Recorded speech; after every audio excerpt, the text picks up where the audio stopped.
Hi everyone, and welcome back to my channel. For today's video, I'm going to do something a little bit different.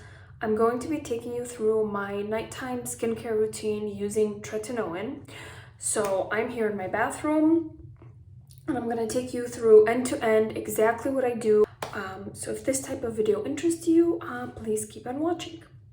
So just a disclaimer, I'm not a dermatologist or an esthetician or any sort of skin expert. I just like skincare, and this is what I do and what works for me. But please, before you use Retin-A or Tretinoin, consult with your doctor or dermatologist and do as you're told by them. So a little bit of background on myself.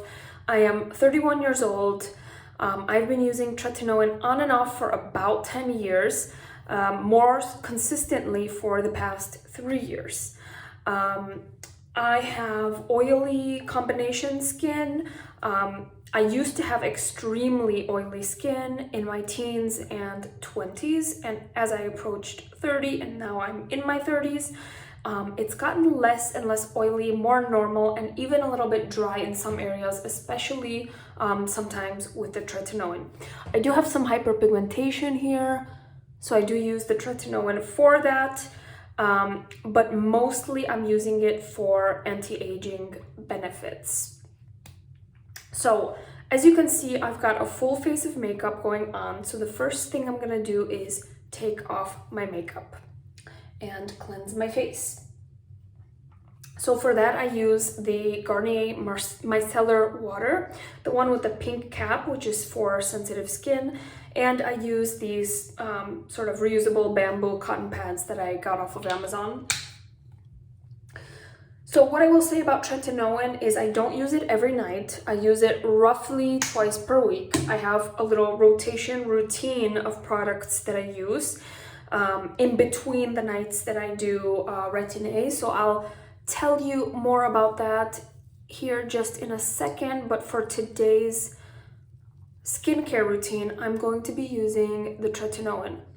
For removing makeup, I've tried cleansing oils. I really don't like them. I find that all of them give me a oily film in my eyes. I am a contact lens wearer, but even if I take my contacts off beforehand, I still find I have that sort of film. So I just like the micellar water. I feel like this is the most effective thing for me. And I really like these reusable bamboo pads. They're a little bit textured, so I feel like they do give me a tiny bit of exfoliation, which is great because occasionally I do get some flakes on my skin from the Tretinoin. Not too much anymore, and I definitely went through some trial and error with the Tretinoin in trying to figure out like how much to use. I know it's a pea-sized amount, but still that can be a little bit subjective. How often to use it, and like what other products to use in conjunction. I do currently have some spots. It's that time of the month, if you know what I mean, but that's kind of unusual for me. It pretty much would only happen this time of the month. Other than that, I don't really struggle with breakouts anymore, so I'm not using Tretinoin for that purpose, but that is the reason why it was prescribed to me about 10 years ago. At the time, I was going through some breakouts, and that's what was given to me by my dermatologist. Okay, so I'm just going to tie my hair back and wash my face. So as you can tell, I do have dark under eye circles and generally a bit of redness under my eyes. My eyes are extremely sensitive and the skin around them is sensitive, so the moment I start kind of messing with it, it gets a bit red. So that is my makeup off. The next thing I'm gonna do is cleanse my skin. If you live in Poland or anywhere in Europe and you have this brand AA, I highly recommend this cleansing gel cream for sensitive skin. It doesn't have any fragrance or dyes or anything like that. It's got deep panthenol, licorice root extract, and allotonin. It's pretty cheap. It's like 11-12 zloty depending where you buy it in Poland.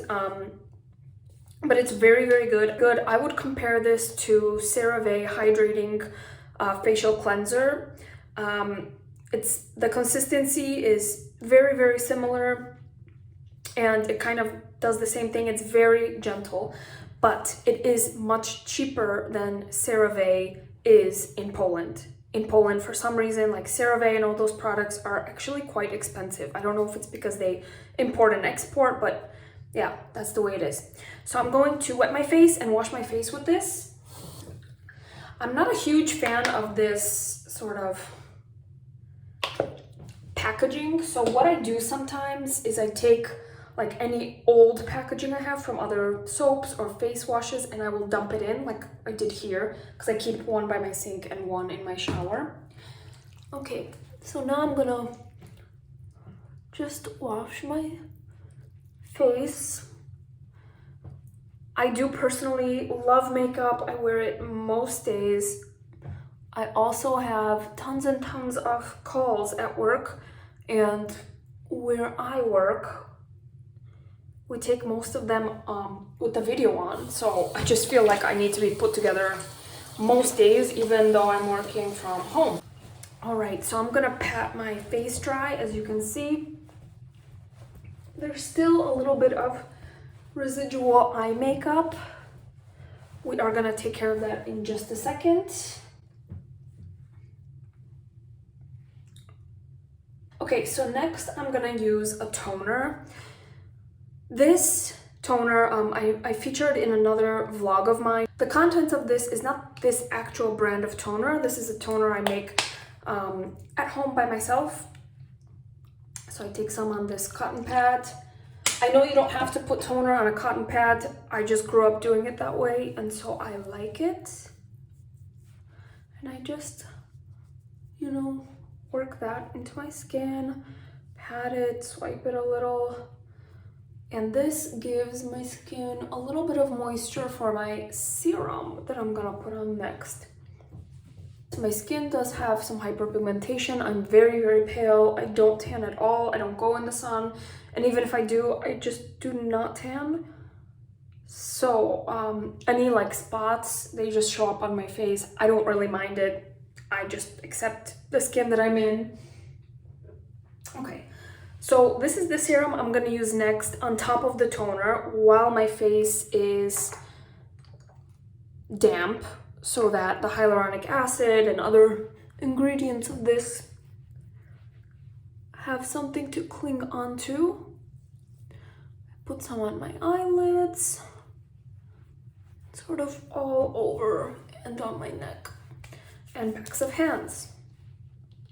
This is the Timeless Coenzyme Q10. It's really just an antioxidant serum.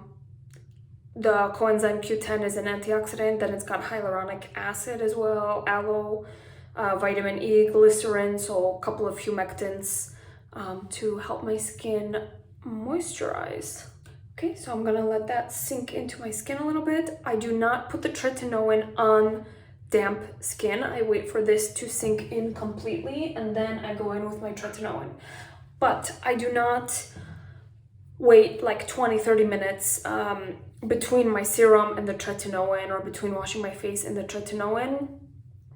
I just wait until it's dry to the touch, and then I move on to the tretinoin. But if your dermatologist recommends that for you, then I suggest following your dermatologist advice, because some people can develop dryness if they do not wait the full 20 to 30 minutes, since the water does make the tretinoin pass through the skin deeper. All right, so my skin is just about damp. So I'm gonna take my tretinoin cream. This is the one I use, the 0.05% strength. The last time I checked with my dermatologist here in Poland, you cannot fill this, you cannot prescribe this to people in Poland. I don't know why, but She told me they took it off the market here, and they have a different cream. It's called isotretinoin, so not tretinoin but isotretinoin, and she prescribed that one to me to try, and I did not like it at all. It wasn't this sort of cream texture that this tretinoin is. It was a gel, and it was very alcohol-y is the way I can describe it. So I just felt like burning on my skin. I did not like it at all. So I purchased this when I'm abroad.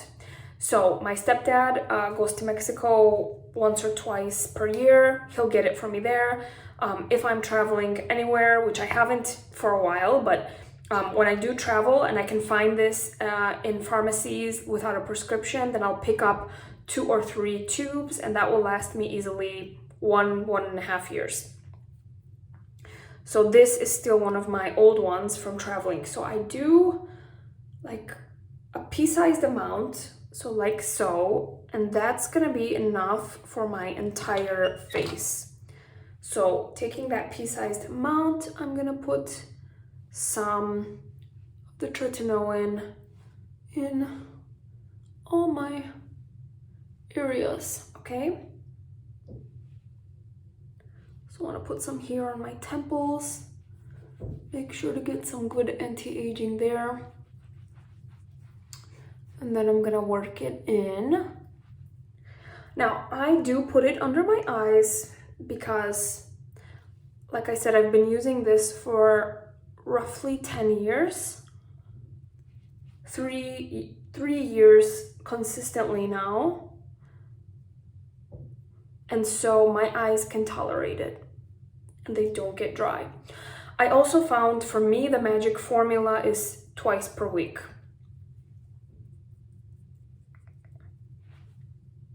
So if I use it any more than twice per week, I peel like a snake. Then I take a little tiny bit more and I put it on my neck and the backs of my hands, because I also want some anti-aging there. So literally just the tiniest little bit on my hands, and I go like this. So they get on my hands, and then I'll put it on spread it on my neck. My neck tends to be sensitive sometimes to the tretinoin, other times not. I'm not really sure what that depends on. I generally have pretty sensitive skin, so I go through a lot of skin sensitivities with different products. So now I wait about 30 minutes before I put my moisturizer on to let the tretinoin penetrate into my skin and do its thing. While I wait for the Retin-A to absorb, I'll take you through what I do on the days between my retinoin usage. So here's my formula, and here's what I found works for me, and here's what I found makes a difference in my skin. So I'll do the tretinoin on the first night. On the second night, I use this guy right here, and this is the Ordinary Buffet plus Copper Peptides 1%, okay? This is blue. It looks like so. You should not use this serum in conjunction or on the same night as the tretinoin, as I don't know the exact science of it, but basically they could have a bad reaction together on your skin and work against each other. So Retin-A one night, the next night I'll use this Buffet serum. Then the third night I'll use some sort of chemical exfoliant. I've tried like toners before, or those pre-soaked pads. Right now I'm using this Cerave Moisturizer, so I'll take my makeup off, wash my face, put the timeless Coenzyme Q10 serum, and then I'll put this Cerave Eye Cream. This has salicylic acid and lactic acid. So this basically, I feel like, just sloughs the dead skin off my face. It's quite nice, huge tube. It has lasted me forever. I'll put it on my body sometimes as well. So this is what I do the third night. And then the fourth night, I don't do anything. I give my skin a rest. I just wash it and I moisturize it, and that's it.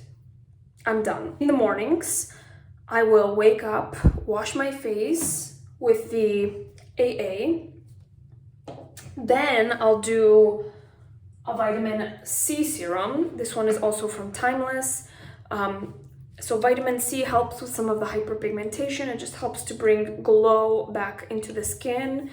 It is an antioxidant, so as many antioxidants as I can get on my skin, I'll take it. Then I do sunscreen right after. So I'll do SPF 50 sunscreen. This one is from a Polish brand, Jaya. It's pretty good. However, I just learned that in order to have the full UVA protection, the UVA sign, there needs to be a little sign with a circle in it. This does not have that, meaning that it could technically not be SPF 50. So, but I go back and forth. Like I'll use this one sometimes, and then I'll buy, you know, when this one runs out, I'll buy a different one. Unfortunately, because it doesn't have that UVA protection, I won't be buying it again, although I do love, absolutely love this formula. But yeah, in the morning, I'll just wash my face, use the vitamin C, use the sunscreen, do my makeup, and that's it. The evening time is when I have all the anti-aging ingredients on my skin. Otherwise, it's just moisturizing and sun protection. So it's been about 30 minutes now, and I'm going to moisturize my face. So I mentioned before that my eyes are very, very sensitive, and the skin around my eyes just gets so dry, like bone dry. Not so much in my under eyes, but on my eyelid here. It just gets super, super dry. So for that reason, I do use a separate eye cream. Although I know you don't have to use a separate eye cream. You can just use your moisturizer and that's fine. But I just feel like I need something a little bit richer on my eyes than the rest of my face. So I go in with this Cerave Eye Cream. I'm going to take some on my ring finger and put it here. Sometimes my eyelids don't like this cream, and I don't really know what it depends on, but my eyelids are just generally very finicky. So occasionally this one will burn my eyes, and then sometimes, like right now, it doesn't burn at all. It feels really nice. I don't know if it's the niacinamide. I'm pretty sure this has niacinamide in it. So I'm not sure if that's what is burning my eyelids occasionally, but if my eyelids have a reaction to something like makeup or another moisturizer or a new SPF that I'm using, and they become inflamed, like this one here is a little bit inflamed, then I will just use rosehip seed oil on my eyelids and call it a day. And this usually will bring them back to life like the next morning. So I've got this moisturizer from the brand Topa. This is a Polish brand. I got this for Christmas as a Christmas gift in a little kit. It's not my favorite. It's mattifying, and trust me, when you get in your 30s and your skin starts to get dry, you don't like to be matte anymore. And that is the case for me. So I take a little bit of this. I'm just trying to use it up. I've already got a CeraVe PM moisturizer waiting for me. I bought it in the US when I was there a month ago. So that's the moisturizer I'll be using next because I really like it. But for now, I just take a little bit of the rosehip seed oil together with that moisturizer, and I'll combine them for some moisture. And then I'll go down my neck, my chest, and my backs of hands. And that's it for my anti-aging routine. Those are all the products that I have here in my bathroom. The one other thing I do sometimes is I'll use a little lash serum to grow my lashes. I don't use this every day because, again, I feel like it makes my eyelids a little bit red. My eyelids just don't like anything. But I will do a little bit of this. And it does cause me to have some redness here. But if I'm wearing makeup, then you can't really tell. But if I'm not wearing makeup, then yes, my eyes look red. So that's it for my routine. I hope you enjoyed. Please give this video a like and subscribe if you would like to see more content from me.